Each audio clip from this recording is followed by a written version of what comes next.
तो मीराबाई का प्रसंग कल हम सब सुन रहे थे। मीराबाई का प्रसंग सुनने के लिए मीरामय होना पड़ता है।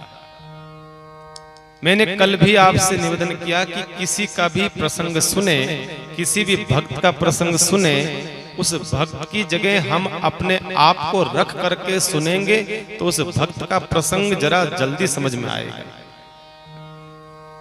जल्दी समझ में आएगा। हम यूं सोचेंगे कि ये हमारी ही कथा राम जी सुना रहे हैं, क्योंकि भगवान ने जो लीलाएं करी है, भगवान राम हो चाहे भगवान कृष्ण हो, उन्होंने जितनी भी लीलाएं करी है ये सब जो है एक मानव मात्र को सीख देने के लिए लीला करी है, सीधी बात। बाकी भगवान राम की सीता का हरण रावण कर पाए, आप भी सोचिए।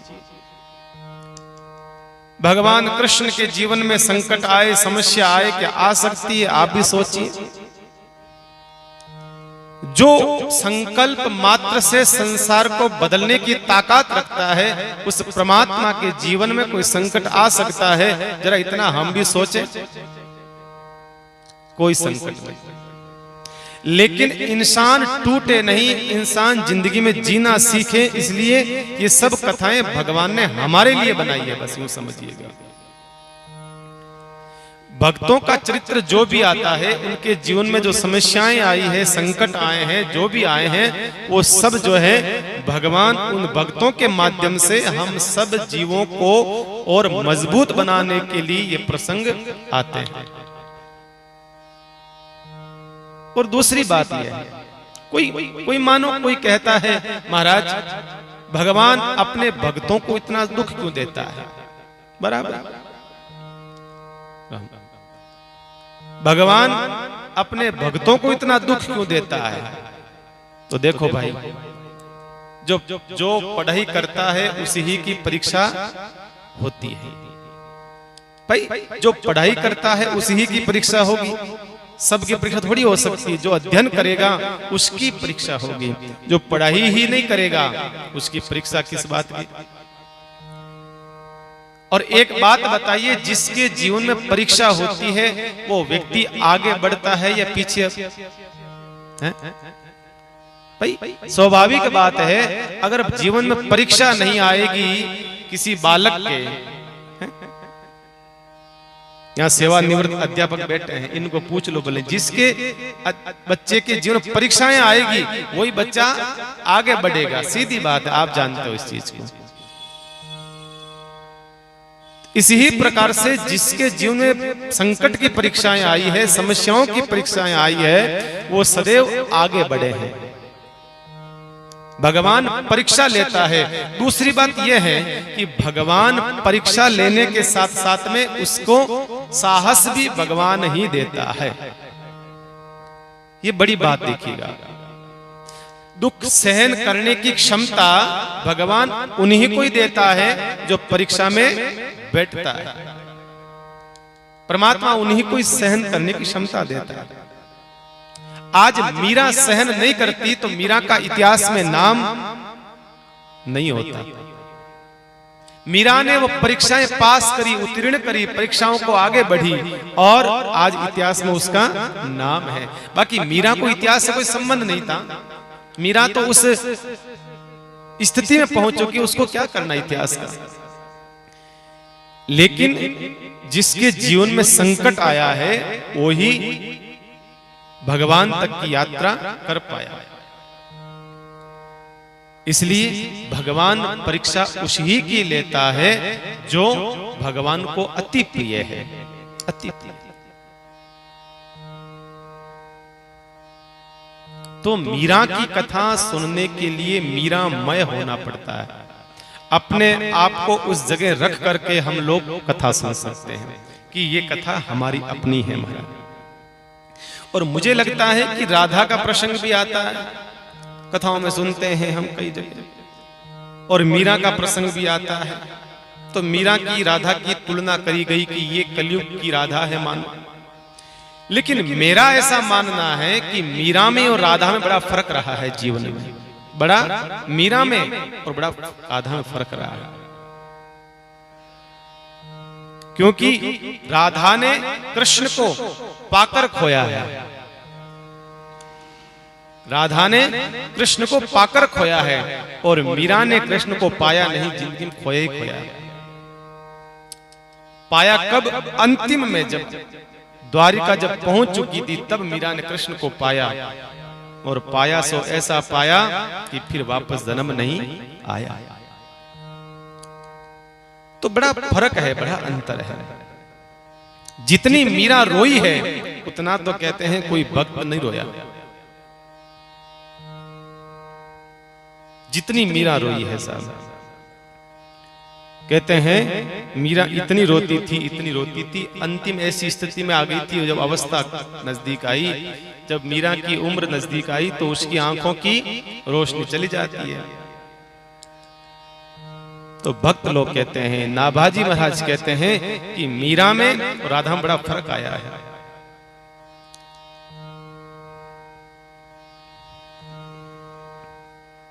कथा सुनने के बाद में भक्तों का चरित्र सुनते सुनते भक्ति में न हो जाएं, तब तक सुना ही नहीं। कथा सुनते सुनते, क्योंकि मैं एक बात मानता हूं कि कथाएं आप लोगों ने इतनी सुन ली कि अब सब पता है कि अब कथा क्या आने वाली है। सबसे बड़ी बात यह है कि आप इस चीज से पहले मुक्त हो जाओ। जब कथा में बैठते हो बिल्कुल ऐसे बैठ जाओ कि बस हम सुन रहे हैं प्रथम बार, ऐसे। क्योंकि कभी कभी क्या होता है, जो कथाएं याद होती है उसी ढंग से कोई कथा नहीं आती है ना, तो तुरंत हमारे मन में कुछ भाव परिवर्तन, विचार बदल जाता है, तब कथा नहीं सुन पाओगे आप, कभी नहीं सुन पाओगे। सबके जीवन, सबका कहने का अलग अलग ढंग है, सबका अपना अपना तरीका है, सबका अपना अपना जीवन है, सबका अपना अपना कुछ अनुभव है, वो शब्द अपने आप के पास रखता है। इसलिए संतों ने बार बार कहा है, अपने अपने ढंग से सब भक्तों को प्रस्तुत किया है, अपने अपने ढंग से, अपने अपने तरीके से। तो कथा सुनने के बाद में जीवन में परिवर्तन आए महाराज, चेहरे पर एक भाव आए कथा का, जैसे प्रसन्नता होती है किसी अन्य संसार के व्यक्ति की बात को सुनकर के हमें किसी और के अन्य की बातें, वैसे ही महाराज। तो मीरा का जीवन बताया है यहां। कथा सुनने के बाद में एक नई ऊर्जा से भर जाए, एक नई ऊर्जा के साथ संतों ने, भक्तमाली नाभाजी महाराज ने इन्हीं मीरा के प्रसंग में बताया था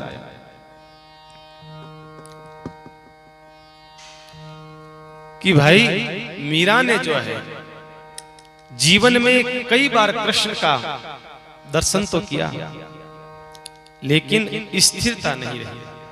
भगवान दर्शन देते फिर अदृश्य हो जाते, ऐसे मीरा का जीवन चलता था महाराज, ऐसे मीरा का जीवन चलता था। तो मीरा को जितना हम लोगों ने सिर्फ और सिर्फ कुछ प्रसंगों से हमने मीरा को सुना था, उतना ही नहीं है, मीरा का और बहुत लंबा चौड़ा प्रसंग है। मीरा को समझने के लिए और बहुत लंबी चौड़ी उनकी जीवन की घटनाएं हैं, और कई जीवन में ऐसे उनके जीवन में प्रसंग आए हैं, उनको हमने अभी तक नहीं सुन पाए। तो हमें प्रयास करना होगा कि मीरा के उन सब प्रसंगों को समझ करके, सुन करके, समझ करके, आत्मचिंतन, आत्ममंथन करके हृदयस्थ करना होगा, हृदयस्थ। तभी हम उत्तीर्ण हो पाएंगे, तभी हम पास हो पाएंगे। मीरा तो हम लोग नहीं बन सकते हैं, लेकिन मीरा की घटनाओं से हम जरूर अपने आप को बदलने की चेष्टा तो कर सकते हैं भाई। बस जैसे मीरा को जहर दिया गया, जहर का मतलब क्या होता है? अपजस। जहर का मतलब होता है अपजस। मीरा के जितना अपमान किसी ने सहन नहीं करा महाराज। कौन कर सकता है मीरा जितना अपमान। अपजस सबसे भयंकर जहर है अपजस, अपयस। क्योंकि दुनिया में जो काम आप करोगे तो ही दुनिया आपको कुछ कहेगी, और कुछ नहीं करोगे तो आपको दुनिया कुछ भी नहीं कहेगी। भाई कहते हैं ना समाज में, कोई लोग करता है उसको कहते हैं, जो कुछ भी नहीं करता है उसको कुछ नहीं कहते। इसलिए या तो कुछ करोगे दुनिया कुछ कहेगी, कुछ करोगे। अगर मीरा भाई दुनिया क्या कहेगी दुनिया क्या कहेगी ये सोच करके बैठ जाती तो भाई आज मीरा का नाम अमर नहीं होता। दुनिया का काम है कहना, आपका काम है अपना कार्य करते रहना। दुनिया का काम है कहना। दुनिया अगर अपना जो सिद्धांत है वो छोड़ती नहीं है तो आप भी अपना सिद्धांत को त्याग मत करो। बस दुनिया अपना सिद्धांत नहीं छोड़ रही है तो आप क्यों छोड़ रहे हो। एक महात्मा, एक संत, सिद्ध संत, गंगा का बहता पवित्र कलकल नाद करता हुआ जल प्रवाह में खड़े थे। गंगा के अंदर प्रार्थना कर रहे थे, मां गंगा को अर्घ दे रहे थे। उसी समय आपने सुना होगा कि एक बिच्छू आता है, बहता हुआ पानी के उस बहाव में बहता हुआ आया, और उस संत को दया आई और संत ने उस बिच्छू को बाहर निकालना चाहा, और बिच्छू ने अपने स्वभाववश उसको क्या करा, काट दिया और वापस पानी में गिर पड़ा। फिर उसको संत को दया आई, फिर वापस उस बिच्छू को बाहर निकाला, उस बिच्छू ने फिर काटा, फिर गिर गया। अब ऐसे करते करते संत के कितनी बार उस बिच्छू ने काटा होगा और कितनी बार उसकी पीड़ा हुई होगी, लेकिन वो बार बार उसको बिच्छू को बाहर निकालते फिर पुनः गिर जाता है। संत ने अपना प्रण नहीं छोड़ा। पास में कोई समझदार व्यक्ति खड़ा था, महाराज अरे आप जानते हो इसका स्वभाव है काटना, तो कम से कम आप समझदार हो, बार बार इसको बचाने की चेष्टा कर रहे हो। अरे ये मरना ही चाहता है तो आप क्यों बचा रहे हो महाराज, मरने दीजिए। जो मरना चाहता है उसको मरने दीजिए, आप छोड़िए, आप अपना कार्य से कार्य करें। तो संतों ने कहा इसका स्वभाव है काटना और मेरा स्वभाव है, बोलिए ना, बचाना। ये अपना स्वभाव नहीं त्याग सकता है तो कम से कम मैं भी अपना स्वभाव नहीं त्यागूं। मैं अपना स्वभाव क्यों छोड़ूं। इसलिए कहा है दुनिया का काम है कहना, दुनिया कर रही है, आपका काम है अपने मार्ग पर चलना, आप अपने मार्ग पर चलते रहो। आज तक दुनिया देखो बंधुओं, दुनिया ने अपना कार्य करा है। आप अच्छा काम करोगे ना तो दुनिया फिर भी कहेगी, बुरा करोगे तो भी दुनिया आपको फिर भी कहेगी। आप रामद्वारा में सत्संग में नहीं जाओगे ना तो लोग कहेंगे देखो रे देखो मीन को मान को जमारो मिलियो है ने, थोड़ी बहुत भी हम अक्ल नहीं, रामद्वारे नहीं जावे, चतुर्मास साल जो है महाराज आया पुष्कर जी कथा करे, कम से कम रामद्वारे तो जानो चाहिए, बराबर ना। दुनिया आप रामद्वारा नहीं जाओगे तो दुनिया आपको ऐसा ताना मारेगी। रामद्वारा में सुबह शाम आने लग जाओ, 2-4 बार सुबह रामधुनी में आओ, फिर वापस महाराज दर्शन करने आओ, फिर संध्या आरती में आओ, फिर रामद्वारा में सत्संग में आओ, तो लोग कहे देखो देखो देखो देखो ओ भणियो भगतरी पूछड़ी महाराज, इन्हें देखो रंग चढ़ियो महाराज, नया नया है, नया नया रंग चढ़ा है। इसको मतलब दुनिया का कार्य है। जब दुनिया में हम नहीं जाते थे फिर भी दुनिया कहती थी, अब ज्यादा जाने लग गए तो समस्या, नहीं जावे तो समस्या। इसलिए संत कहते हैं दुनिया की तरफ देखना बंद कर दो, आप सिर्फ परमात्मा की तरफ देखो कि परमात्मा क्या कहेगा। लोग क्या कहेंगे उससे कोई फर्क नहीं पड़ता है, लोगों का काम है कहना, वो अपना काम करेंगे। पर ध्यान रखना मेरे बंधु, सोचना कि भगवान क्या कहेगा, कहीं भगवान न कह दे। इसलिए मीरा ने ये नहीं सोचा है, मीरा तो भरे बाजार में नाचती थी साहब, लोग कहे मीरा भई रे बाबरी, सास कहे कुड़ नासी रे। दुनिया ने कहा, बावली कहा, इसको वैसा कहा, ऐसा कहा, वैसा कहा, उल्टा कहा, पता नहीं क्या क्या शब्द कहे होंगे। आप आगे कथा सुनेंगे, मीरा जी के जीवन का चरित्र सुनेंगे बंधुओं, तो कितना कितना जहर पिया था अपयस का, तब जाकर के मीरा भक्ति महारानी बनी। साहब, संसार की जो महारानी बनती है, उस महारानी को तो कुछ साल तक लोग याद रखते हैं, मरने के बाद में 2 साल, 4 साल, 10 साल, 20 साल, 100 साल। लेकिन जो भक्ति महारानी बनी है मीरा जी, मीरा को शांत हुए महाराज, शांत तो हुई नहीं मीरा, मीरा तो आज भी अजर है, अमर है, आज भी अजर अमर है। 3 जनों की मृत्यु का कोई प्रमाण नहीं आता है भारत के इतिहास में। 3 लोगों का मृत्यु का कोई प्रमाण नहीं आता है। चैतन्य महाप्रभु का, तुकाराम जी का, मीरा जी का कोई प्रमाण नहीं है। क्यों? क्योंकि ये सब जो है भगवान में समाहित हुए, इनकी कोई समाधि नहीं है, इनका कोई अंतिम संस्कार नहीं हुआ, ये तीनों भगवान में समाहित हो गए।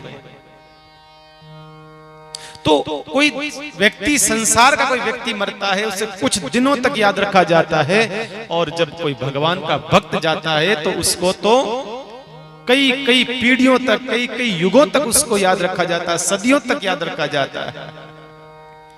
1500 से अब जोड़ लीजिए आप कितने साल हो चुके हैं महाराज, आज भी मीरा की वो भक्ति की सुगंध आज भी सर्वत्र फैली हुई है। इसलिए कहा है, आप जीवन में आए हो तो कम से कम ऐसा कार्य करना।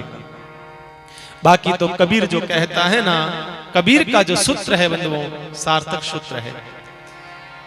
कबीरा जब हम पैदा भये, कबीरा हम जब पैदा भये, जगत हंसा हम रो।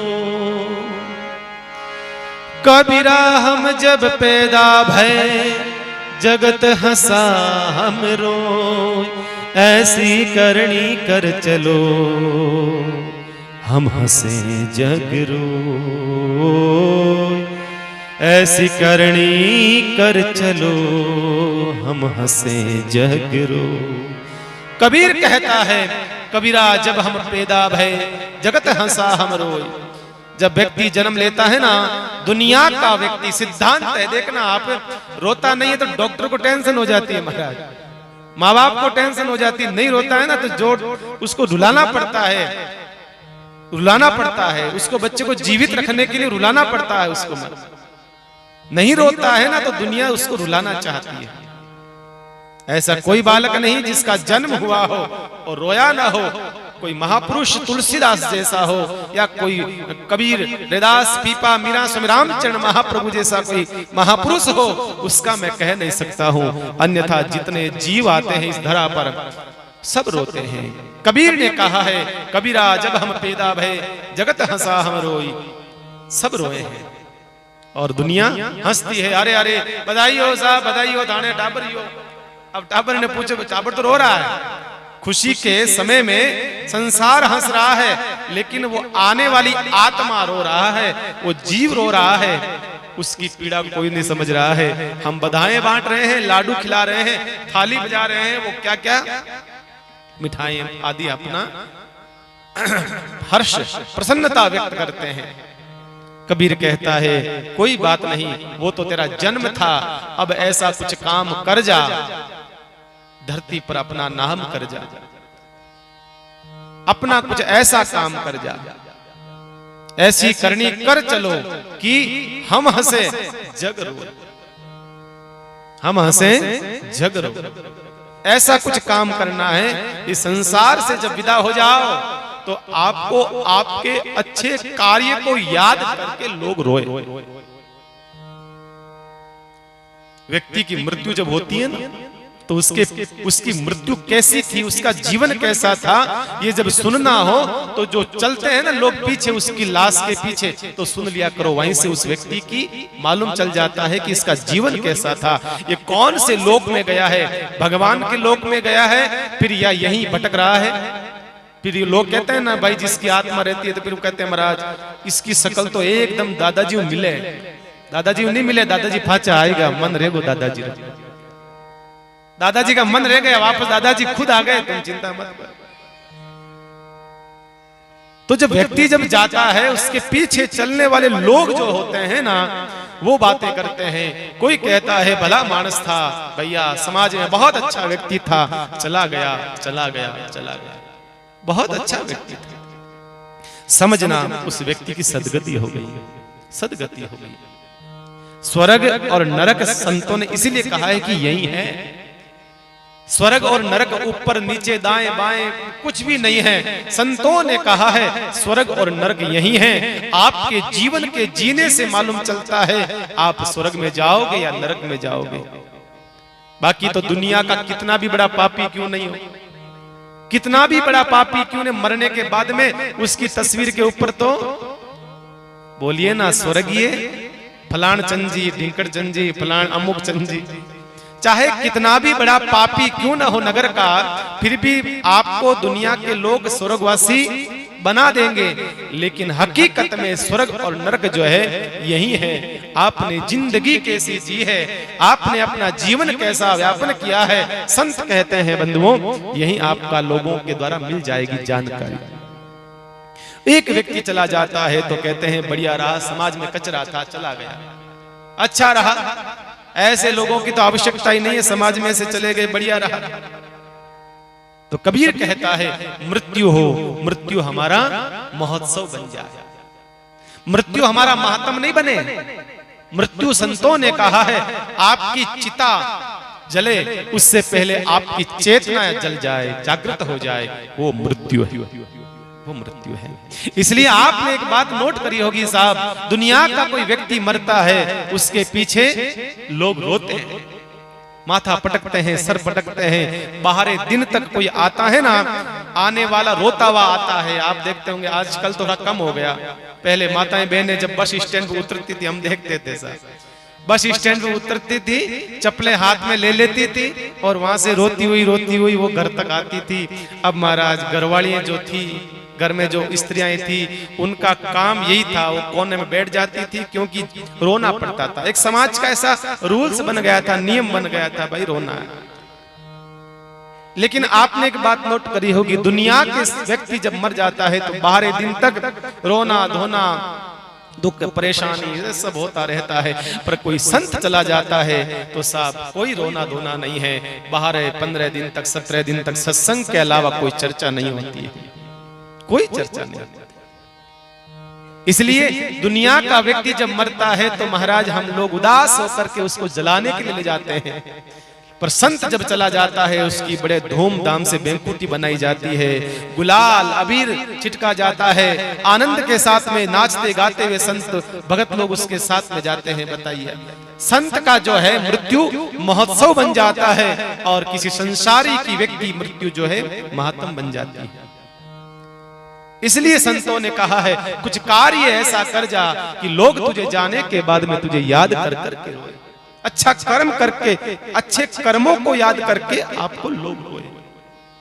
नहीं तो एक कहानी हमारे स्वामी राम आचार्य जी कहा करते हैं कि एक पति था, एक पत्नी थी। पत्नी ने पति से पूछा अजी सुनते हो आपका व्यवहार इतना खराब है, कभी ढंग से किसी से बातचीत तक नहीं करते हो, समाज में कोई कार्यक्रम होता है तो सम्मिलित नहीं होते हो, और कोई समाज में काम होता है तो सहयोग नहीं करते हो, किसी से प्रेम से बात नहीं, रामा सामा नहीं, कोई सत्संग नहीं, कोई चर्चा नहीं, कोई दान नहीं, कोई पुण्य नहीं, कभी किसी से आपने ढंग से बात नहीं करी है। अरे एक बात बताओ, आपकी जब भगवान नहीं करे, आप 100 वर्ष के हो, मैं तो यही चाहती हूँ, पर कभी आप चले गए भगवान के घर तो आपके पीछे कौन रोएगा? अब मुझे तो 7 फेरे लिए हैं तो मुझे तो रोना पड़ेगा ना, समाज का मामला है, नहीं रोएंगे तो क्या कहेगा? तो पति ने कहा देख सुन हमारी बात यान की है, तू रोवे तो थारी मर्जी, नहीं तो कोई फर्क नहीं है। क्यों? क्योंकि हमारे पीछे रोने वाला की बहुत लंबी लाइन है, मेरे पीछे रोने वाले बहुत लोग हैं, तू इच्छा हो तो रोना, नहीं तो मत रोना। का कुण है थाके लारे लऊ नालो, बताओ तो खरी मन ही बताओ कुण है का? देख सबों पहली तो रोई किराएदार, बिरो 2 साल रो किरायो बाकी है, पच रोई दूध आलो बिरो बिल बाकी है, पच रोई राइट आलो बिल आलो बिरो बिल बाकी है, किराना वाला शेठ जी रोई बेना महाराज किरा कितना पैसा बाकी है। तो देख चिंता मत कर, रोने वाला नहीं कमी कौन। ध्यान रखना, दुनिया में चले जाओ इस प्रकार से रुला करके नहीं जाना है, इस प्रकार से रुला करके नहीं जाना है। लोग आपके नेक कार्यों को सुन करके, लोग आपके नेक कार्यों को याद कर करके रोएं तो वो है मृत्यु। अन्यथा तो बंधुओं, दुनिया में देखो कितने कितने जीव आए हैं और कितने जीव चले गए हैं, उससे क्या फर्क पड़ता है। इसलिए संतों ने कहा है कि मृत्यु ऐसी होनी चाहिए कि आपके जाने के बाद दुनिया आपको याद करे। मीराबाई हमारे बीच में से पधार गई है, लेकिन आज भी मीराबाई का इतिहास जब आता है तो मीराबाई की वो संपूर्ण घटनाएं हमारे जीवन को, हमारी क्षुब्ध पड़ी चेतना को जागृत करने के लिए पर्याप्त है। अगर हम समझ सकते हैं तो महाराज, हम समझ सकते हैं। तो मैंने कल कहा था, मीराबाई जी का जब गर्भ में थे, ये जीव जो होता है भक्ति के मार्ग में लगता है ना, ये मत समझना कि हम इसी ही जन्म से हमारा कोई प्रारब्ध हुआ है, नहीं, कई जन्मों की यात्रा होती है तब जाकर के भक्ति में लग सकता है। ये बहुत बड़ी बात है बंधुओं, ध्यान रखना। कोई भक्ति में आप सत्संग में बैठे हो ना, जितने लोग सत्संग में बैठे हो ना, आप ये मत सोचना कि हमने कोई अच्छा इस जन्म में लोगों का भला करा, दान करा, पुण्य करा, नहीं, आपके पहले जन्म की कई लंबी यात्रा है जो आपके इस जन्म में काम आ रही है। अब एक बात बताइए, ध्रुव जी महाराज 5 वर्ष के थे, कितने साल के थे? 5 वर्ष की अवस्था थी ध्रुव जी महाराज, और भगवान ने उनको दर्शन दे दिया। ध्रुव जी महाराज के उस साइड में, उस पर्वत के उस साइड में ध्रुव जी महाराज से भी कई समय पहले आए हुए संत महात्मा भजन कर रहे थे, भगवान ने उनको तो दर्शन नहीं दिया। जो बचपन से आए थे 55 हो गए थे, माथे के बाल काले लेकर के आए थे, धोले हो गए थे, लेकिन उनको दर्शन नहीं दिया। क्यों? क्योंकि ध्रुव जी महाराज की भक्ति ही पक्नी थी, परिपक्व होनी थी, इस जन्म में दर्शन दे दिया, इसी जन्म में। तो जब दर्शन दे दिया ध्रुव जी महाराज को तो सबको पीड़ा हो गई, तकलीफ हो गई। अब देखिए, आप भक्ति में ईर्ष्या, संसार के कार्यों में ईर्ष्या हो तो कोई बड़ी बात नहीं है, भक्ति में भी ईर्ष्या। भगवान ने दर्शन दे दिया तो साहब माने को नहीं दिया, इन दे दिया टाबर ने, वो काले फिर छोरो टाबर। अब संतों की ईर्ष्या होगी, बताइए आप। कौन से संत छोटे मोटे संत नहीं थे, हजारों सालों से जो साधना करते हुए आ रहे थे, उन संतों को मन में ईर्ष्या होगी। इसका मतलब यह है कि ध्यान रखना, कितना भी भजन कर लो, कितना भी भजन करते करते करते फिर भी आपके जीवन में थोड़ा सा तो अवगुण, थोड़ा सा तो विकार रह ही जाता है साहब, रह ही जाता है। संतों ने आकर के शिकायत करी, प्रभु भगवान संतों के संत आए, सब शिकायत करी, महाराज आपने ध्रुव को दर्शन दे दिया, हमें दर्शन नहीं दिया। भगवान ने कहा, देखो भाई, ध्रुव की साधना ऐसी थी, ध्रुव का भजन ऐसा था, मैं प्रभावित हो गया था। अच्छा, तो हम लोग ऐसे ही परेशान हो रहे हैं, फिर हम क्या कर रहे हैं, हम भी तो भजन ही कर रहे हैं। तो भगवान ने कहा, देखो ध्रुव की भक्ति को देखना चाहते हो ना, तो मेरे साथ चलो। किसने कहा? भगवान ने कहा। लेकर के गए सब संतों को, कहां? एक सुनसान, एक वीरान पड़ी जगह पर लेकर के गए थे। वहां पर एक बहुत ऊंचा पहाड़ दिखाई दिया। उस पहाड़ को दिखा करके बोले, पता है ये क्या चीज है? कहा नहीं। कहा ये जो है ये ध्रुव की हड्डियां हैं, ये सब ध्रुव की हड्डियों का पहाड़ है। ये ध्रुव ने इतने जन्म लिए हैं, इतनी बार मरा है, इतनी बार जन्मा है, ये सब उसकी हड्डियां हैं। लेकिन इस जन्म में योग था दर्शन देने का, 5 साल की उम्र में, इसलिए मैंने दर्शन दिए। अब बताओ तुम्हारी हड्डियां कहां? महाराज तो है ही कोई मां की, तो फिर तुम किस चीज की ईर्ष्या कर रहे हो? भक्ति मार्ग में भी ईर्ष्या, देखिए भक्ति मार्ग में भी ईर्ष्या नहीं, ऐसा नहीं। तो मीरा ने कोई साधना करी है तो इस जन्म की यात्रा नहीं है। मैंने पहले भी कल भी कहा था कि मीरा पहले जन्म से ही उसकी यात्रा शुरू हो गई थी। और यात्रा कौन सी? विरह यात्रा, विरह यात्रा। और दूसरा, कल मैं कह रहा था कि मीरा अपने मां के गर्भ से जब बाहर निकलती है तो पूरे नगर में बधाइयां बांटी गई। रतन सिंह जी उनके जो पिताजी थे, और उनकी मां का नाम क्या था? क्या था? हैं? अब बताओ, कहां था? कथा सुनाओ, बताओ। बताओ, जल्दी बताओ, जल्दी बताओ, आगे कथा करनी है, लेट हो जाओ।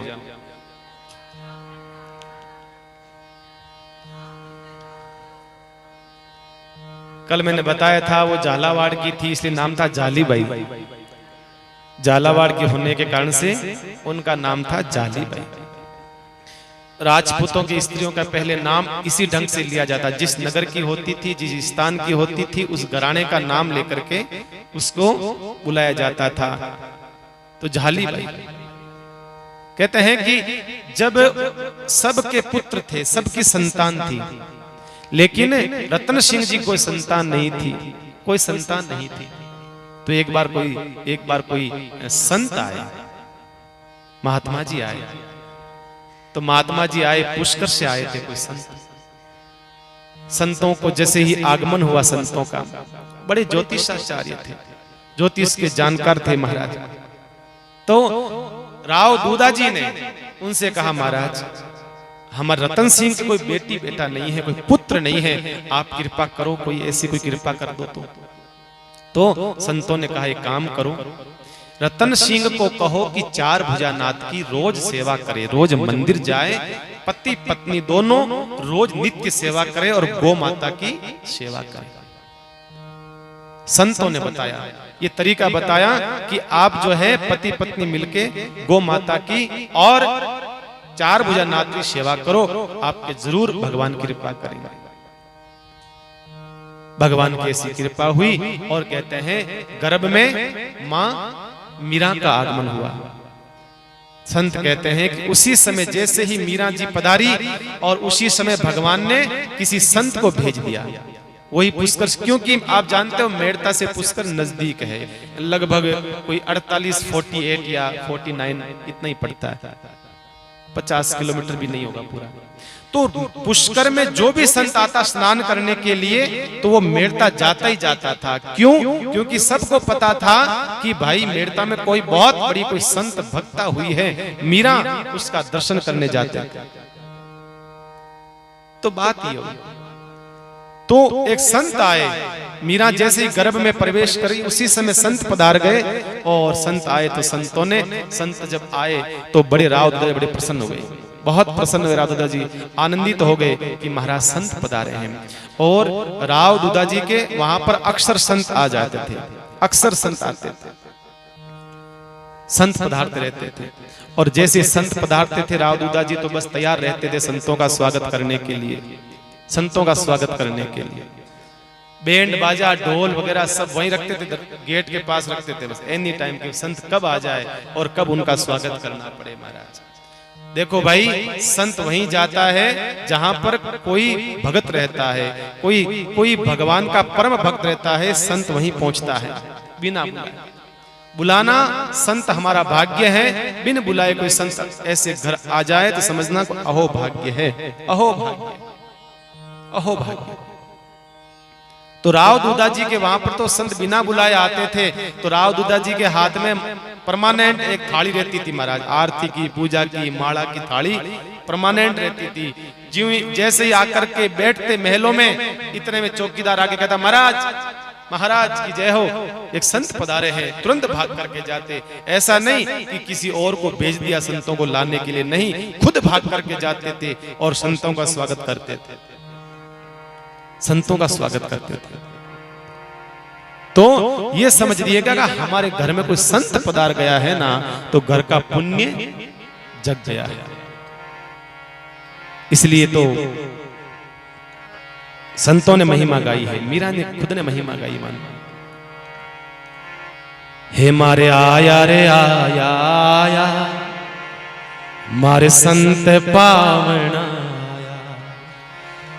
अगर कोई आया है ना सबसे बड़ा पावना तो संत है महाराज। हे मारे आया रे आया आया, मारे संत पावना आया। तो क्या करें, संत तो आवड़ा बेटा महाराज राम द्वारा में गणी, तो क्या करें। मैं बांटू आज बधाई, मैं बांटू आज बधाई, मारे घर पर गंगा आई, मारे आया रे आया आया। देखो साथ में गाओ तो गाएं भजन, फिर ताली बजाओ साथ में गाओ तो भजन गाओ, नहीं तो फिर परेशान होने से मतलब भी नहीं भाई। देखो क्या मतलब, अकेले देखो अकेले से गाया नहीं जाता भी इतना। आप लोग सहयोग करो तो भजन गाने में आनंद है, ताली बजाओ तो गाने में तो आनंद है, बाकी तो ठीक है। गाओ, बोलो तो सही, तो गाओ। हे मारे आया रे आया आया, मारे संत पावना आया, मारे आया रे आया आया, मारे संत पा। मैं बांटूं आज बधाई में, मारे घर पर गंगा आई, मारे आया रे आया आया।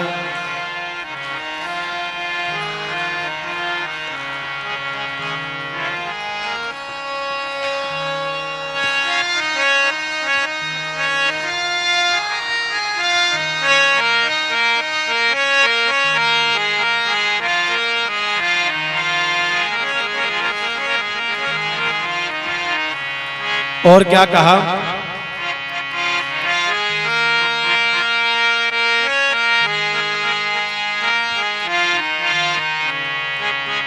मारी बढ़ गई बेल सवाई, मारी हो गई सफल कमाई, मारी बढ़ गई बेल सवाई, मारी हो गई सफल कमाई, मारे आया रे आया आया, मारे संत पावना आया, मारे आया रे आया आया, मारे संत पावना आया, मारे आया रे आया। ओहो, मैं बांटूं आज बधाई में, मारे घर पर गंगा आई, मारे घर पर गंगा आ, मारे आया रे आया आया, मारे संत पावना आ। और क्या कहा है मीरा जी ने, बड़ा प्यारा सूत्र दिया है। मीरा कहती है, मैं ऊपर चढ़ मारू हेलो, मैं ऊपर चढ़, मैं कर ल्यूं सब जग भेलो, मैं कर ल्यूं सब जग। हे कोई आओ रे भाई आओ, मारो जीवन सफल बनाओ, कोई आओ रे भाई।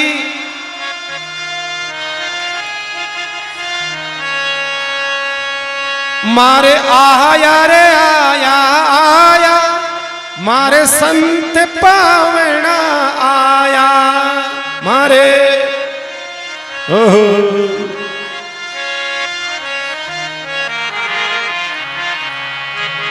मैं बांटूं आज बधाई, मैं बांटूं, मारे घर पर गंगा आई, मारे घर पर आई, मारे आया रे आया आया, मारे संत पावना आया, मारे आया रे। और क्या कहा मीरा ने, मारी रग रग भीतर नाचे, मारी रग रग, मारी रग रग भीतर नाचे, मारी रग रग भी, मारो आंगन जगमग राचे, मारो आंगन जगमग। हे मैं तो इत आऊं उत जाऊं, जारी किस भी दे टेल बजाऊं, मैं तो इत आऊं उत जाऊं, जारी किस भी दे टेल मारे आया रे आया, आया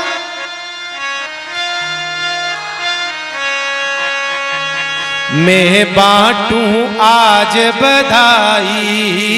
गाओ। मैं बांटूं आज बधाई, मैं बांटूं मारे घर पर गंगा आई, मारे घर पर आई, मेरे आया रे आया, आया मारे संत पावना आया, मारे आया रे।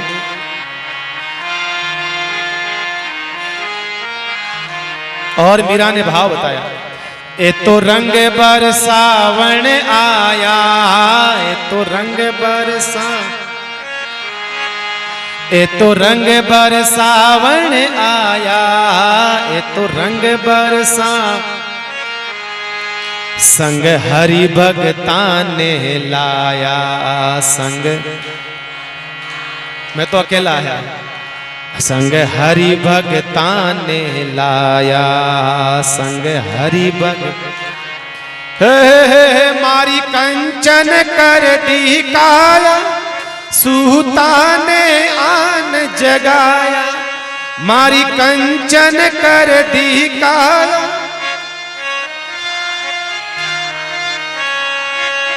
मारे आया रे आया, आया मारे संत पावना आया। हो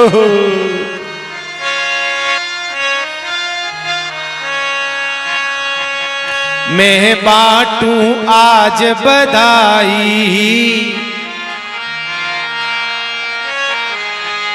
मैं बांटूं आज बधाई,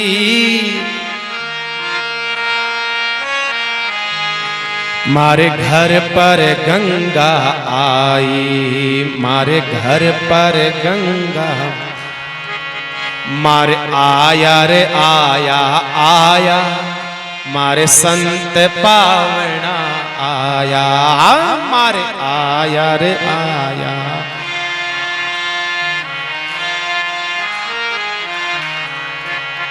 आ मीरा दासी गावे,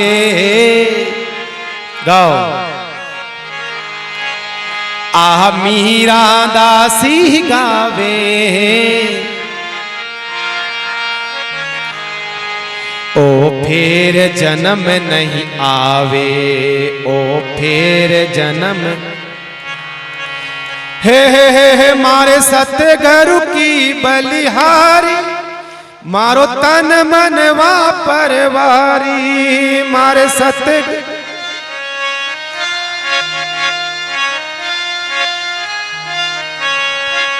मारे आया रे आया, आया मारे संत पावना आया।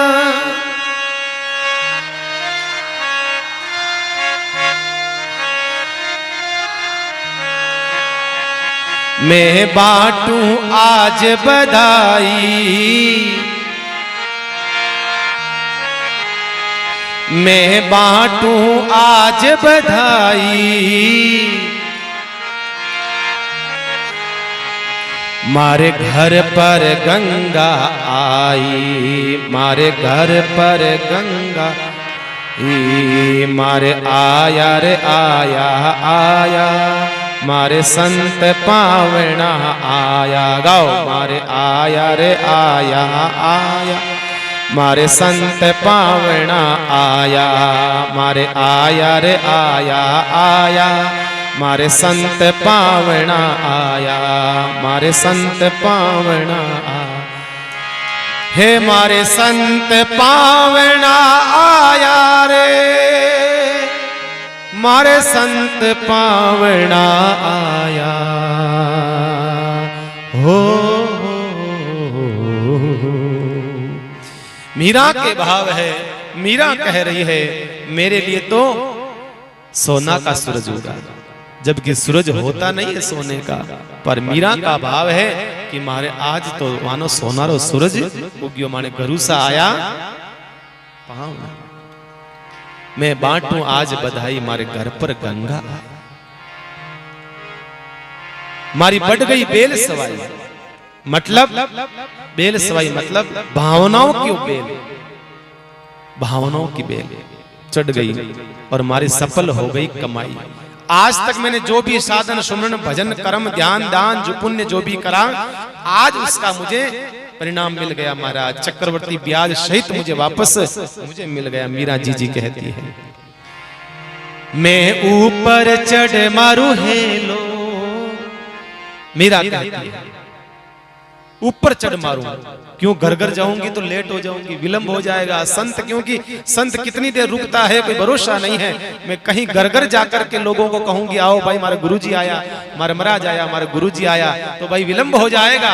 इसलिए मैं जल्दी से जल्दी ऊपर जाकर के हेला मारू महाराज।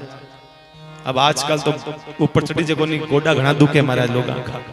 समस्या है, घर घर में समस्या है। घुटने की जो समस्या है ना, लगभग 70-80% घरों में समस्या मिल जाएगी। आप घुटने बहुत दुखते हैं महाराज, घुटने बहुत दुखते हैं।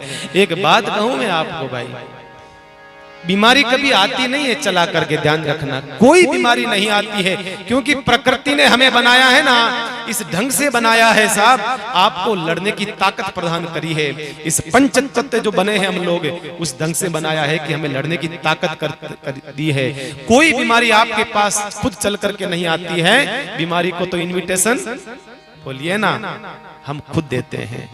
कोई भी बीमारी को हम खुद बुलाते हैं, चल कर के कोई बीमारी नहीं आती। ध्यान रखना, गांव में किसान, काम करने वाला किसान 48, 49, 50 डिग्री में काम करता है साहब। उसको पूछो भैया तुम्हारे वो क्या कहते हैं, जो वो फेट बढ़ गई, कभी वो क्या हो गया महाराज, एसिडिटी, पता नहीं क्या क्या बीमारियां होती है, आपको है, वो कहेगा हम तो जानते नहीं है महाराज किसको कहते हैं ये सब। डॉक्टर के पास जाओगे तो डॉक्टर कह देगा अरे अरे अरे आपको थोड़ा सा ये हो रहा है, वो हो रहा है, कोलेस्ट्रॉल बढ़ रहा है, ये हो रहा है, वो। आप किसान से जाके पूछो, वो कहेगा महाराज कहीं नाम है बीमारी है किसी बीमारी। क्यों? क्योंकि वो प्रकृति से जुड़ा हुआ रहता है। उठना बैठना खाना पीना वर्क करना सारा प्रकृति जुड़ा हुआ रहता है, इसलिए कोई बीमारी उसके काम नहीं करती है साहब। तो हमारे पास में बीमारी से लड़ने की ज्यादा ताकत हमारे पास में है, लेकिन हम लोग क्या करते हैं, अपने आप को बीमारियों को निमंत्रण दे करके हम कमजोर बन जाते हैं। अब घुटने का इलाज बताऊं मैं आपको। अब जब देखो जिसके दुखने लग गए ना, उसका तो कोई इलाज नहीं है, अब तो अगले जन्म में कोई होगा जो होगा। लेकिन हाँ, जो आने वाली पीढ़ी है, आप चाहते हो ना कि आपके बेटे बहू आने वाली पीढ़ी कम से कम घुटने की समस्या नहीं आए, तो मैं आपको इलाज बताता हूँ उसका। और मुझे पता है कि मैं बताऊंगा तो मुझे पता है कि करने वाला कोई नहीं है, फिर भी मैं मारो कार जो ठंडो गुरु बताए पर उनका ही भाई, मुझे पता है कि फर्क कुछ भी नहीं पड़ने वाला साहब। देखो सबसे बड़ी समस्या है घुटने दर्द होने की, खड़े होकर के पानी पीना। मतलब आपको ब्रह्मा जी आ जाएंगे ना, डॉक्टर क्या, डॉक्टर का कोई पिताजी आ जाएंगे तो ठीक नहीं कर सकते। घुटने की बीमारी जो हो चुकी है, जिसके हो चुकी है वो तो हो चुकी है। अब आप चाहते हो कि हमारी आने वाली पीढ़ी को समस्या नहीं हो महाराज, तो एक ही इलाज है, पानी बैठ करके पीना शुरू कर दो बस। सबसे बड़ी समस्या है हमारी महाराज, हम पानी खड़े खड़े पीते हैं। कहीं चल भी रहे होते हैं ना, तो भी प्रयास करो कि एक आधा मिनट के लिए हम लोग बैठ जाएं और फिर हम लोग पानी पिए। खड़े होकर कभी पानी नहीं पीना है महाराज, कभी नहीं। कोई आपको कभी जिंदगी में आप याद कर लेना, आज तारीख नोट कर लेना, भले आप कल स्टाम्प लेकर के आ जाना, मैं साइन कर दूंगा साहब। कभी भी आपको कोई बीमारी नहीं होती है साहब, कभी नहीं होगी। इसलिए हम अपने आप को मजबूत करें, हम अपने आप को। मैं ऊपर चढ़ मारू हेलो, मैं कर लूं सब जग फेलो। मीरा जी कहती है ऊपर चढ़ करके मैं कहती हूँ, पूरे संसार को हेलो मार करके जगत को इकट्ठा कर लेती हूँ। कोई आओ रे भाई आओ, थारो जीवन भी सफल बनाओ। ऐसा नहीं है कि सत्संग में अकेले अकेले आ गए, नहीं भैया। मीरा जी कह रही है कि यहाँ पर अपना जीवन नहीं, दूसरों का जीवन भी सफल बनाने के लिए सबको लेकर के आओ, सबको लेकर के आओ। मारी रग रग भीतर नाचे, मारो आंगन जगमग राचे, मारी रग रग भीतर नाच। कभी कभी क्या होता है, कभी कभी हम लोग किसी घर पर, किसी भगत के घर पर अचानक चले जाते हैं ना, तो महाराज बाया की हालत देखो, महाराज इधर जावे, कभी उधर जावे, कभी वो करे, कभी वो। क्योंकि कभी कभी क्या होता है, अचानक कोई संत महात्मा घर पे पधार जाए, कहीं करूं भाई, वो करूं, वो करूं, वो करूं, वो करूं, महाराज कभी उधर जावे, कभी उधर जावे, ऐसी हालत हो जाती है। मारी रग रग भीतर नाचे, ऐसी दशा हो गई, मीरा जी कहती है, मानो ऐसी दशा हो गई मेरी, मारो आंगन जगमग राचे, ए तो रंग बरसावन आया, संग हरि भगता ने लाया, मारी कंचन कर दी काया, सूता ने आन जगाया। आ मीरा दासी गावे, आ मीरा दासी गावे, ओ फिर जन्म नहीं आवे, ओ फिर जन्म नहीं आवे। मोको राम जी मिलायो, दुर्लभ मानुष तन पायो, मोको राम जी मिलायो, दुर्लभ मानुष तन पायो। ये जो मौका है भगवान ने मिलाया है, दुर्लभ मानुष तन मिला है। ध्यान रखना बंधु, अब भी चूक गए फिर जो क्या 84 है, संत कहते हैं, फिर चूकने के बाद भैया कुछ भी नहीं है, बस चूके तो चूके। एक बार ट्रेन छूट जाती है, फिर तो प्रतीक्षा करो अगली ट्रेन आए, तो वो ट्रेन लेने के लिए वापस आपको नहीं आएगी महाराज, चाहे कितना बड़ा आदमी क्यों नहीं हो, पैसे वाला, आएगी नहीं। इसी प्रकार से जीवन में एक बार चूक गए तो चूक गए, चूक गए तो चूक गए। तो मारे सदगुरु की बलियारी, मारो तन मन वहां परवारी। मीरा जी कहती है कि मनुष्य जन्म जो मिला है, मैं तो मानती हूं कि मेरा जीवन का बेड़ा पार हो गया। ये स्थिति किसकी बताई है? राव दूधा जी की। राव दूधा जी के वहां पर संत आते रहते थे, कभी कोई संत आया, कभी कोई संत आया, तो राव दूधा जी जो है लगे रहते संतों की सेवा करने के लिए महाराज, कभी वो करते, कभी वो करते। मैंने पहले भी कहा, जो बड़ भागी होता है उसके घर में ही संत कृपा करके पधारते हैं, बिन बुलाए संत आए, बिन बुलाए, बिन बुलाए। राव दूधा जी महाराज ने स्वागत करा संतों का, महाराज पधारो, मानो सौभाग्य है, माने घरे आया, बिराजो बिराजो। संत ने बैंड बाजा साथ संता ने लाया, और संता के लिए अलग, जैसे आप लोग जो है बनवा रखा कमरा ऊपर संता के लिए बना रखा, आटे कमरा बना रखा, संता के लिए अलग से व्यवस्था कर रखी है। अनेक प्रकार से राव दूधा जी जो है संता के लिए अलग एक भवन बना रखी हो। उनको पता है कि संत आएगा तो हमारे गृहस्थ में तो रह नहीं सकेगा, संत के लिए अलग भवन बना रखे थे, जो भी संत महात्मा आते थे उसमें रहते थे। और संत महात्मा ने कहा, राव दूधा जी अब हम आए हैं तो फिर हम संत हैं, हमारा काम तो सत्संग करना है, सत्संग करना है, हम सत्संग करना चाहते हैं। तो कहा महाराज बड़ी कृपा करी, अच्छी बात है, सत्संग करो, एक कृपा करो महाराज, सौभाग्य की बात है, आप भले पधारे। अरे हमारी जो बहू है, हमारे रतन सिंह की जो बहू है गर्भवती है, एक काम करो महाराज, आप कथा सुना दो, गर्भ में पल रहा शिशु को भी सत्संग मिल जाएगा। तो बोलो कौन सी कथा सुनो? कहा महाराज एक काम करो, भागवत जी सुना दो। तो भागवत जी कौन सी सुनना चाहते हो? एक तो साप्ताहिक होती है, एक पाक्षिक होती है, और एक कथा वो होती है जो जब तक चले, जब तक चले। कौन सी सुनना चाहते हो? तो राव दूधा जी ने कहा, देखो महाराज साप्ताहिक कथा में तो सब प्रसंगों से ढंग से सुन नहीं पाते हैं, न्याय नहीं हो पाता है, कोई प्रसंग छोटा करना पड़ता है, कोई प्रसंग बड़ा करना पड़ता है। इसलिए काम करो महाराज, पाक्षिक भी नहीं, एक काम करो, ये कथा जब तक चलती है तब तक चलती रहे, ऐसी कथा कर दो आप। तो एक काम करो, तो क्या करा संतों ने, वो कथा भागवती करना शुरू किया। एक पर्दा लगा दिया गया, पर्दे के पीछे जो है, क्योंकि राजपूत घराने में सिस्टम होता था, पर्दे के पीछे बैठकर कथा सुनने लगी, पुरुष लोग इधर कथा सुनने लगे, और महाराज को व्यासपीठ लगाई और वो महाराज कथा गाने लगे। देखो बंधुओं, यहाँ से एक बहुत बड़ी हमें सीख मिलती है, जब भी कोई बहन बेटी गर्भवती हो उस समय और कोई साधन कुछ करो न करो, कम से कम उस समय जितना हो सकता है सत्संग सुनाओ। इससे क्या फर्क पड़ेगा? आने वाला जो गर्भस्थ शिशु है उसके ऊपर उसका गहरा प्रभाव पड़ता है साहब, उसका बहुत प्रभाव पड़ता है। इसलिए तो संतों ने यही कहा, जो गर्भस्थ शिशु है उसके ऊपर गहरा प्रभाव पड़ता है। और आजकल हम लोग क्या करते हैं आप सबको पता है, घर घर की कहानी है महाराज। जैसे ही बेटी जो होती है गर्भवती होती है और माँ लेकर के आ जाती है अपने घर, और बेटी से कहती बेटा तू तो आराम कर, बस और मोबाइल ले और टीवी को रिमोट ले, आराम हो तो सास बहू ससुराल सिमरन का और पता नहीं कौन से वो होते हैं, सब तो आराम से देख बेटा, काम बिल्कुल नहीं है, काम के हाथ में लगना, बताइए। और पहले की माताएं बहनें कहते हैं, मुझे कहती है महाराज हम तो जब गर्भ में बच्चा था इतने महीने का था तब भी इतना काम करती थी, पानी लाती थी, गट्टी चलाती थी, ये चलाती थी, वो चलाती थी, उसका परिणाम ये होता था कि बच्चा हष्ट पुष्ट बलिष्ठ होता है। आजकल तो बच्चा पैदा होती धडकन कहता धड़कन कमजोर है, हार्ट बीट कमजोर है महाराज। क्यों भाई? अरे अभी तो आया नहीं, गर्भ से बाहर आया नहीं, इसने ऐसा कौन सा मेहनत का काम करा इसकी हार्ट बीट कमजोर हो गई? हकीकत में उसकी नहीं है हार्ट बीट, हकीकत में माँ की कमजोर है महाराज, क्योंकि माँ ने अपने शरीर को इस ढंग से ढाला है कि वो इतना कमजोर हो चुका है, उसकी हार्ट बीट ऐसी स्थिति हो गई, ऐसी स्थिति। अभी मुझे कुछ एक सूचना मिली थी, किसी भगत के किसी घर में कोई बच्चा हुआ तो महाराज कहते हैं उसके गर्भ में उसके बच्चे का इलाज करा, महाराज कहते हैं उसका बच्चे का ऑपरेशन करा। बताइए, उसके गर्भ में बच्चा था और उस बच्चे का ऑपरेशन गर्भ में करा गया। बताओ ये स्थिति हो गई, इतना कमजोर हो गया है। क्यों? कारण क्या है कि हमने अपना वर्क छोड़ दिया, अपना कार्य करना छोड़ दिया। जब भी बच्चा गर्भ में हो अपना कार्य रूटीन रखो, अपना कार्य झाड़ू पोछा जो करना है अपना कार्य जारी रखो।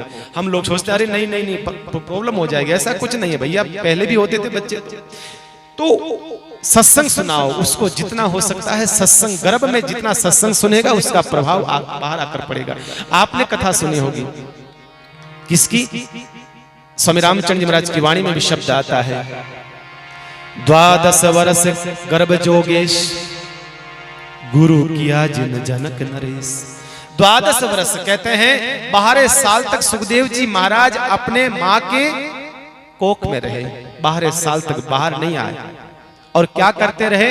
वेद व्यास जी कथा सुनाते थे और वो कथा सुनते थे। और संसार का बालक 9 महीने के बाद गर्भ से बाहर आ जाता है, और भगवान के भक्त इसलिए गर्भ में रहते थे कि बाहर जाएंगे तो संसार की माया, बोलिए ना, पकड़ लेगी, संसार की माया हमें घेर लेगी। इसलिए प्रहलाद जी महाराज 100 साल तक माँ के पेट में रहे, 100 साल तक पेट में रहे। क्यों? क्योंकि नारद जी महाराज उनको कथा सुनाते रहे, नारद जी कथा सुनाते रहे और पेट में रहे वो। इसलिए भक्त जो होता है वो तो चाहता है कि जहां भी मिले, जहां भी स्थान मिले, बस हम तो कथा सुनने के लिए बस बैठ जाए। अब लोगों को महाराज थंबा कहीं नहीं मिले तो महाराज वो कहते हैं महाराज कथा में आनंद को नयो आज, तो महाराज तो कथा घनी बढ़िया करी लेकिन थंबो नहीं मिलो सारो देव मास्ते तो महाराज समस्या। तो भाई कथा में कमी नहीं है महाराज, हमारे भावों में कमी है, हमारी प्यास में ही कमी है, संत कहता है। इसलिए मीरा जी जैसे गर्भ में आई महाराज ने कथा करना शुरू कर दिया। और आपको पता है कितने महीने गर्भ में रही? 10 महीने। 10 महीने मीरा जी गर्भ में रही। और 10 महीने के बाद में उस घर में, मैंने कल कहा आपको, मीरा जी का आगमन होता है। ऐसी मीरा का आगमन हुआ और मीरा के आगमन होते ही तोपें छोड़ी गई, मेड़ता के ऊपर रखी हुई तोपें चलाई गई। लोगों ने क्या, अरे राव दूधा जी थाने घरे छोरी हुई है, छोरो कोनी हुई हो, छोरी हुई है। तो राव दूधा जी ने कहा देखो भाई बात ऐसी है, अगर भगवान की भक्त हो तो फिर छोरी भली, राम भजत बिटिया भली, राम भजत बिटिया भली, भलो न विमुख कपूत। अगर राम भजन करने वाली है तो साहब बेटी बड़ी अच्छी है, और विमुख हो, संसार की वासनाओं में लपेटा हुआ हो तो फिर वो पूत जो है वो कपूत है। क्यों? कोई उदाहरण है आपके पास? इतिहास है कहां? राम भजत बिटिया भली, भलो न विमुख कपूत, सबरी तो बेकूट गई, हो सबरी तो बेकूट गई, धुंधुकारी भयो भूत, सबरी तो बेकूट गई, धुंधुकारी भयो भूत। साहब सबरी मैया बैंकुट चली गई, अधम से अधम अधमती नारी बैंकुट चली गई, लेकिन दुंदुकारी बताइए क्या बन गया, भूत बन गया। अगर कपूत हो गया बेटा तो आपका महाराज किसी काम का नहीं, और बेटी सपूत हो गई, एक नहीं दो कुलों को पार कर करके आपका जीवन प्रशस्त कर देती है। तो साहब ऐसी बेटी हो तो भाई मैं थाली क्यों नहीं बजाऊं। बुलाया वाद्य यंत्रों को, सबको गंधर्वों को बुला करके कहा ठाट से बजाओ और नगर में जीवन करो, पूरे नगर को सजा दो, मतलब मानो दुल्हन की तरह सजा दो। पूरे मेड़ता को सजाया गया। मीरा जीजी नहीं आई है, मानो आज कोई भगवान कृष्ण का जन्म हो गया। राव दूधाजी की प्रसन्नता, इतनी प्रसन्नता हुई है राव दूधाजी को। क्यों? एक तो सबसे बड़ी बात है कि कई वर्षों बाद रतन सिंह जी के बेटा हुआ, पुत्री हुई, और उसमें भी कहते हैं कोई भक्ति महारानी हुई है, रोई नहीं, हंसी मुस्कुराई। मीरा जी का जन्म होते ही हंसती है, मुस्कुराती है। तो राव दूधाजी ने आश्चर्य करा कि ओ हो। अब बताइए, जैसे ही कथा विश्राम हुई, कैसे हुई? ऐसे नहीं कि बीच में हो जाए तो वो काइन लागे, वो शुआ हो जाता, शुआ। हाँ, कथा विश्राम हुई। महाराज ने जैसे ही कथा विश्राम करी और भागवत जी का अंतिम श्लोक, नाम संकीर्तनम यस्य सर्व पाप प्रणाशनम प्रणामो दुख समनस्तम नमामि हरिम परम। अंतिम श्लोक है भागवत जी का। ये जैसे श्लोक बोला, भागवत जी समेटी कपड़े में रख करके प्रणाम करा, आरती हुई। उसी समय आवाज आई भीतर से, प्रसव पीड़ा महाराज हो रही है, आपकी बहू को तुरंत अंदर लेकर के गए। उसके बाद खुशखबरी आ गई, महाराज आपकी बेटी। तो देखिए आप, मीरा जी पूरी कथा सुन करके सोचा बीच में जाऊंगी तो कथा विक्षेप होगा। पूरी कथा विश्राम हुई, उसके बाद मीरा जी का आगमन होता है। तो इससे मानिए आप, निश्चित रूप से महाराज उस भक्ता की पहचान वहीं से होने लग गई कि ये भक्ति महारानी ही है, कभी कथा में विक्षेप नहीं। अंतिम श्लोक आते ही, और आपको पता है 1561 के अश्विन पूर्णिमा में वर्णन आता है भगतमाल में कि उस दिन शरद पूर्णिमा की दिन था। मीरा जी का जन्म कब हुआ? शरद पूर्णिमा के दिन मीरा जी का जन्म होता है। अब इससे और क्या सीखने को मिलता है? इसका मतलब जरूर कोई भगवान की बिछड़ी हुई गोपी पुनः लौट करके आई है साहब। बाकी और भी दिन ले सकती थी, और भी कोई समय ले सकती थी, जरूर इसका मतलब कोई बिछड़ी हुई गोपी है भगवान की, जो वापस महाराज खेलने के लिए भगवान के साथ आई है, भगवान के साथ। राव दूधाजी आनंदित हो गए, प्रसन्न हो गए। महाराज नन्ही सी की मीरा, लालन पालन हो रहा है। और आपको पता है मीराबाई ज्यादातर समय जो है मीराबाई का अपने दादोसा के साथ बीतता था, ज्यादातर दादोसा के साथ बीतता था। जैसे ही समय होता सवेरे का, राव दूधाजी स्नान नान कपड़ा अपड़ा पैर करके तैयार होकर के आ जाते, क्योंकि रोज का नियम था उनका 4 बुजारा नाथरा दर्शन करने जाना, रोज का नियम। तो आ जाते थे और रानी शाह का जो महल था उसके बाहर खड़े हो जाते थे और आवाज देते, बिंदनी शाह लाओ, मीरा मने दे दो, मैं दर्शन करा लूं। तुरंत मीरा को दे दिया जाता था। जितनी प्रसन्न मीरा अपने दादाजी के साथ रहती थी, इतनी प्रसन्न अपनी माँ के साथ नहीं। माँ के पास तो जब दूध पीना होता था मीरा जी को तब जाती थी, बस जब दूध पीना होता था या सोना होता था तब माँ के पास जाती थी। बाकी मीरा जी तो ज्यादातर दादोसा के साथ में, सुबह होता दादोसा लेने आ जाते, शाम को दादो लेने आ जाते। बिंदनी सा कहता था ही राह को 24 घंटा माने को रहूं। क्यों? क्योंकि भक्त से भक्त को ही प्रीति हो सकती है। राव दूधाजी भगवान के परम भक्त थे, तो मीराबाई भी परम भक्त थी, इसलिए एक भक्त के पास से ही भक्त पहुंचता है महाराज। और मीरा जी संसार के खेल नहीं खेलती थी, जैसी जाती थी और मीराबाई जो है भगवान के वास, भगवान का दर्शन करती थी। ऐसे कहते हैं मीरा 11 दिन की हो गई। कितने दिन की? 11 दिन की हो गई मीरा जी। उसी समय एक पुष्कर से पंडित जी आए। अब ज्यादातर देखना पुष्कर से आएंगे पंडित जी, क्योंकि रास्ता वही था। वृंदावन मथुरा आदि जो भी रास्ते आते थे सब पुष्कर आते ही आते थे। जो पंडित पुष्कर आते, जो संत पुष्कर आते, वो कहते साहब पुष्कर की यात्रा तब सफल होगी जब मेड़ता जाकर के आओगे तब। सबका नियम बन गया कि पुष्कर की यात्रा तभी ही सफल मानी जाएगी जब मेड़ता जाकर के आओगे तब। जिस प्रकार से चारों धाम यात्रा करके आ जाओ, लेकिन माने हाँ, पुष्कर नहीं जाओ तब तक यात्रा पूर्ण नहीं मानी जाती है। इसी ही प्रकार से उस काल में, उस जमाने में पुष्कर में जो भी संत आता, भक्त आता, पंडित आता, वो सब कहते हैं कि भाई मीरा का दर्शन करा कि नहीं करा? नहीं करा तो भैया तुम्हारी यात्रा अधूरी है। 11 दिन में एक पंडित जी आ गए, और पंडित जी कौन? उन्हीं के पंडित जी, उनके कुल के पंडित जी, पुरोहित जो थे, परमानेंट वही थे, वो आ गए। और उन्होंने जैसे आए और राव दूधा जी ने कहा महाराज भले पधारे आप, अच्छा रहा आप सब सही समय पर आए हैं। कहा हमने सुना है राव दूधा जी आपके पोती हुई है। कहा महाराज आपकी कृपा से बड़ी आनंद की बात है ये तो। अब आप आ ही गए हो तो हमारी बच्ची का नामकरण संस्कार भी कर दो महाराज। आ ही गए हो ना, अब आप बड़े भले पधारे हो, इसका भविष्य बताइए, इसका जीवन बताइए, इसका जो जीवन क्या होगा बता दीजिए जरा। तो ज्योतिषी ने कहा बिल्कुल बिल्कुल महाराज, क्यों नहीं। उनकी जब मुखमंडल का दर्शन करा उन ज्योतिषाचार्य ने, पंडित जी कहो महाराज ये कौन है, ये कौन है? तो राव दूधा ने कहा आप ही बताइए कौन है। कहा नहीं नहीं नहीं नहीं नहीं, अरे राव दूधा जी ये कोई साधारण लड़की नहीं है, ये कोई साधारण लड़की नहीं है, ध्यान रखना ये बहुत बड़ी भगवान की परम भक्ता है, ये भगवान की परम श्रद्धावान भक्ता है। ध्यान रखना आपका और हमारा तो नाम हमारे जाने के बाद पता नहीं लोग लेवे या नहीं लेवे, पर इसका नाम तो लेने के बाद लोगों को शांति मिलेगी। इसका नाम तो कई सदियां बीत जाएगी, कई युग बीत जाएगा, तब भी इसका नाम लिया जाएगा। ऐसी महान भक्त है, ये ध्यान है आपको? कहा महाराज हमें तो पता नहीं है, आप और बताइए इसके बारे में।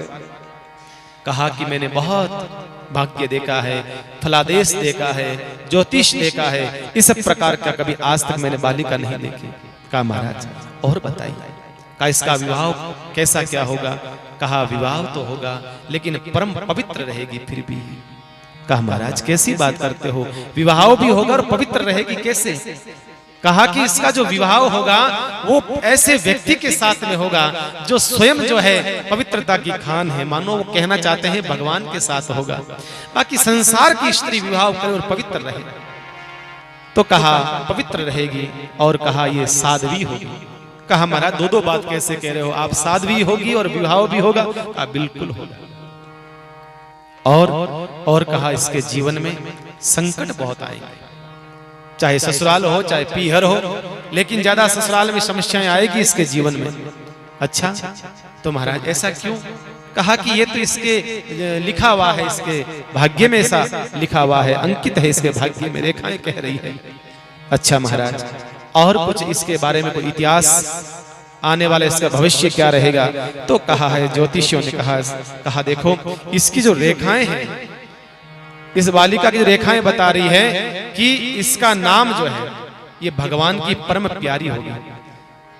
अरे महाराज कैसी बात करते हो, हमने तो आज तक सुना है कि भगवान प्यारा होता है, और आप कह रहे हैं भगवान की प्यारी होगी। का यही तो फर्क है, दुनिया को भगवान अच्छे लगते हैं पर भगवान को ये अच्छी लगेगी, बस इसकी सबसे बड़ी खासियत ये रहेगी, भगवान इसको याद करेंगे, ये ध्यान रखना। का हमारा इसका कोई नाम तो बताओ, इसका नाम क्या रखेंगे आप, एक अच्छा सा नाम बताइए। तब उन पंडित जी ने कहा इसका नाम है, हमें मेरी ओर से इसका नाम रखता हूं मीरा, इसका नाम मीरा है। बोलिए भक्तिमती मीराबाई की, भक्त और भगवान की, इसका नाम रहेगा मीरा। देखो बंधुओं नाम की सार्थकता हमें बहुत जरूरी है, ये चीज समझना, नाम में सार्थकता होनी चाहिए। हम तो नाम रख देते हैं महाराज बच्चों के, लेकिन उस नाम का अर्थ क्या होता है? इसलिए अक्सर मेरे पास जो बच्चे बच्चियां आती है, मैं पूछता हूँ आपका नाम, अमुक अमुक नाम, इसका अर्थ ये अर्थ है, क्योंकि होता क्या है बंधुओं ध्यान रखना, नाम जो है कभी कभी हमें नामी तक पहुंचा देता है। अजामिल का प्रसंग हमने सुना है, जो नाम रखा था भगवान तक की यात्रा करवा देता है। एक समय के साथ में वो नाम हमारा जीवन सार्थक कर देता है, ध्यान रखना, ये नाम ही काम कर देता है। इसलिए नाम अच्छे रखो महाराज, भगवान के ऊपर, ठाकुर जी के नाम के ऊपर, परमात्मा के नाम के ऊपर।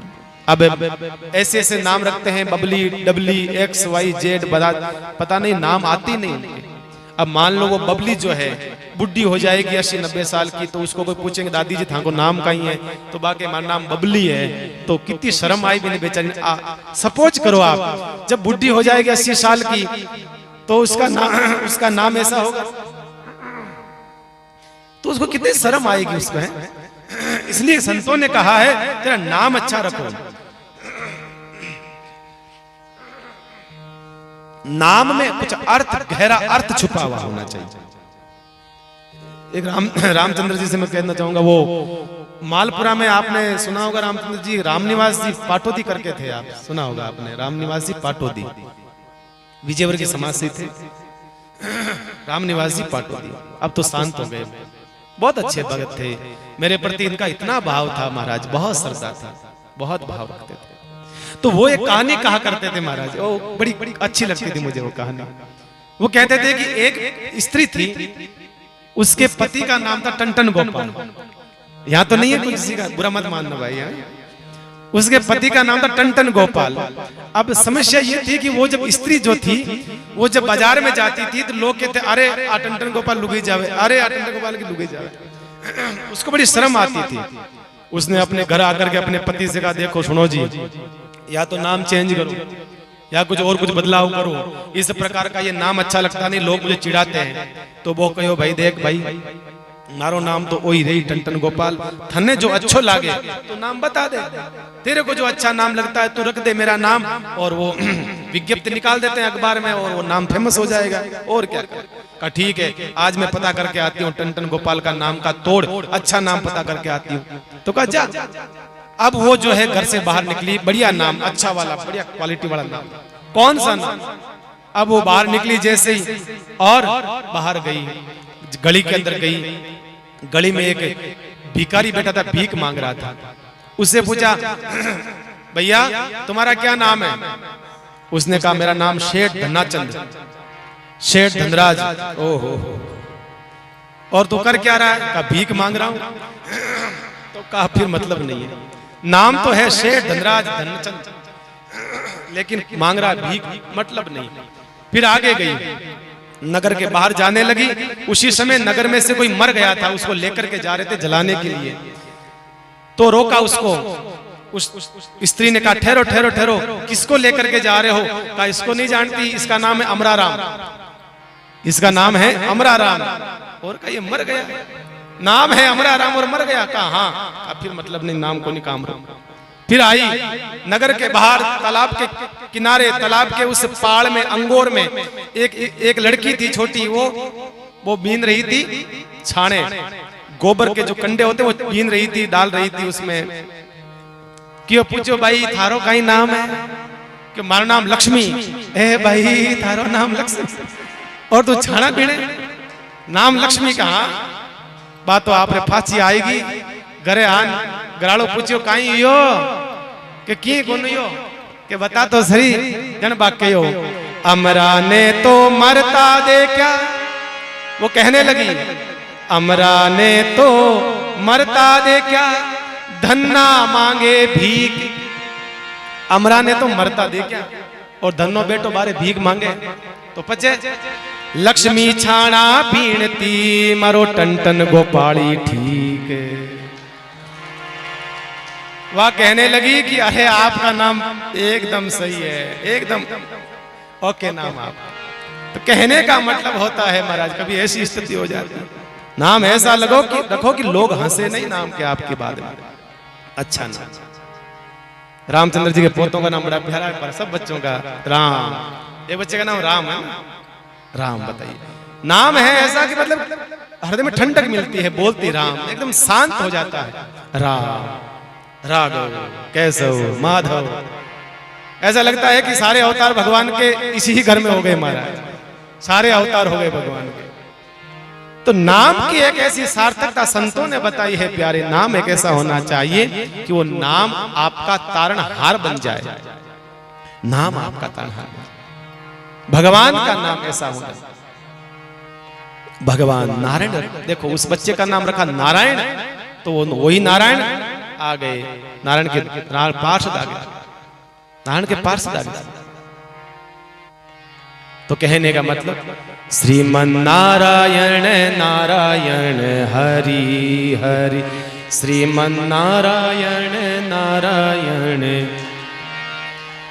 तेरी लीला सबसे न्यारी न्यारी हरि हरि, तेरी लीला सबसे न्यारी न्यारी हरि हरि, श्रीमन नारायण नारायण हरि हरि, श्रीमन नारायण नारायण हरि हरि।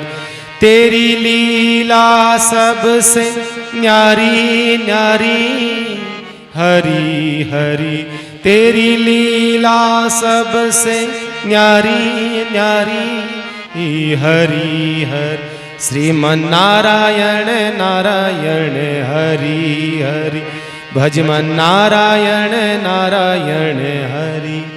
ऐसा नाम हो कि अंतिम समय में उसका नाम भी लेवें तो कम से कम नारायण करते करते हरि आ जाए, परमात्मा आ जाए।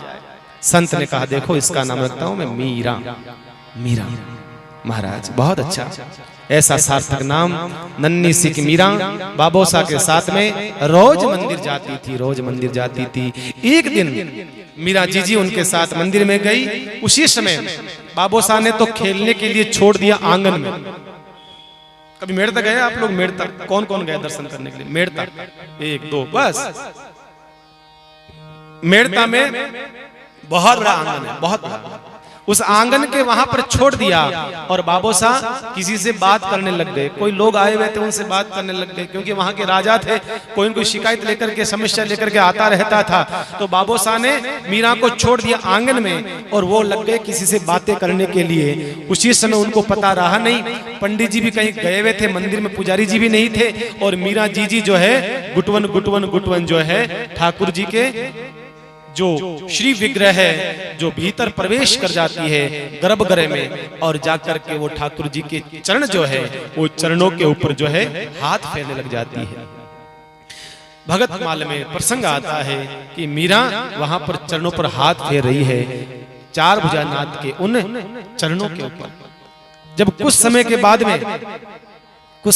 फेरते फेरते उसी समय जो माला दर्शन करने आए थे राव दूधा जी ठाकुर जी के गले में पहनाई थी, वो माला अपने आप टूट करके मीरा जी गले में आकर के गिर जाती है। मानो शुभ सुकून है मीरा जी के लिए। ये बहुत बड़ी बात है बंधु। देखो ये शुभ सुकून है। कभी हम भगवान को प्रणाम करें और उसी समय कोई माला टूट करके हमारे गले में आ जाए तो जान समझना जान गौर अनुकूल सिंह सुन कही मंजुल मंगल मूल अंग फरकन लगे। या हम जा रहे हैं उसी समय आरती शुरू हो जाए, बता रहा हूं आपको शुभ सुकून कौन से हैं। हम जैसे ही मंदिर में प्रवेश करा उसी समय आरती होना शुरू हो जाए, घंटी बजना, तो समझना कि शुभ सुकून है। जैसे हम मंदिर में गए और पट खुल गया तो समझना कोई शुभ सुकून है, हमारा काम पूरा होगा। ये शुभ सुकून है। संत कहते हैं कि मीरा जीजी ने जैसे हाथ लगाया चरणों पर, माला टूट करके आकर गिर पड़ी। राव दूधा जी की नजर गई और नाथ दूधा बड़े प्रसन्न होते हैं। हो अरे मेरी पोती के गले में माला आ गई। बड़े आश्चर्य करने लगे, बड़े आश्चर्य करने लगे। राव दूधा जी आए, पंडित जी से पूछा, पंडित जी माला तो आपने ढंग से पहनाई, हमारे द्वारा जो दी हुई थी कहाँ टूटी कैसे? धागा देखा, धागा बहुत मजबूत धागा था, फिर भी टूट करके गिर गई। उसी समय समझ गए कि जरूर कोई भगवान की ही भक्ता है, भगवान ही इसको चाहते हैं, भगवान माला पहनाना। कहते हैं इस प्रकार से मीरा उस समय 6 महीने की थी। 6 महीने का बालक बताओ, खेलता है, कूदता है, छोटा छोटा थोड़ा बहुत घर के आंगन में इधर उधर। लेकिन मीरा जीजी की सिर्फ और सिर्फ जो है ठाकुर जी के पास जाकर के हंसती थी। वहीं ज्यादातर मीरा जीजी का जो है बचपन जो है वो चार भुजा का जो मंदिर का परिसर है उस परिसर में ही बीता है ज्यादातर। और मीरा जीजी मानो बोलना सीख रही है, बोलना। और आप जानते हो सबसे पहला जो शब्द होता है, हम क्या करते हैं, माँ माँ पा पा पा फा, ये बुलाते हैं ना। प्रयास करो कि उसको राम बुलाओ, उसको भगवान का नाम बुलाओ। हम लोग माँ माँ पापा करवाते हैं। मीरा जीजी यहाँ पर मानो कुछ बोलना चाहती है। संत कहते हैं कि मीरा का भाव रहा होगा। अब छोटी सी मीरा तो क्या बोल सकती है। मेरो गिरधर गोपाल मैं तेरी तू मेरा है, मेरो गिरधर गोपाल मैं तेरी तू मेरा है, मेरो गिरधर गोपाल मैं तेरी तू मेरा है, मेरो प्यारो नंद जीरोला मैं तेरी तू मेरा है। ऐसे मीरा ताली बजाती रहती है और शब्द टूटे फूटे शब्दों से मीरा जो है ठाकुर जी को ऐसे बोल रही है। मीरा को जैसे ही मंदिर में आती है और मीरा की जो नेत्र है स्थिर हो जाते हैं ठाकुर जी की तरफ, देखती रहती है। मुझे ऐसा लगता है कभी हमने आपको देखा है। मीरा ऐसा लगता है एक दूसरे को देखकर कैसा लगता है। अब मीरा जो है 3 साल की हो गई। मीरा भगतमाल जी में प्रसंग आता है। अब मीराबाई 3 साल की हो गई और बाबूजी से प्रश्न करती है, अपने बाबोसा से प्रश्न करती है। अब धीरे धीरे बाबोसा रोज मंदिर जाते थे और वहां प्रश्न करती थी, बातें करती थी, अपनी जिज्ञासा रखती थी महाराज, अपनी जिज्ञासा। तो एक दिन मीरा ने पूछा कि बाबोसा, ओ बाबोसा, क्या बोलो बेटा? कहा कि ये भगवान जो है ये हमें हिलता डुलता क्यों नहीं दिखाई दे रहा है? ये एकदम ऐसे स्टेचू खड़ा क्यों है? हिलता डुलता क्यों नहीं है? कहा ये भगवान दिखता क्यों नहीं है? ये मूर्ति के रूप में खड़ा क्यों है? तो कहा इसका मतलब भगवान नहीं है। भगवान है तो दिखता क्यों नहीं है? प्रत्यक्ष क्यों नहीं दिखता है? तो उसने मीरा से कहा, देखो मीरा, दूध में घी होता है, कहाँ होता है, दिखता क्यों नहीं है?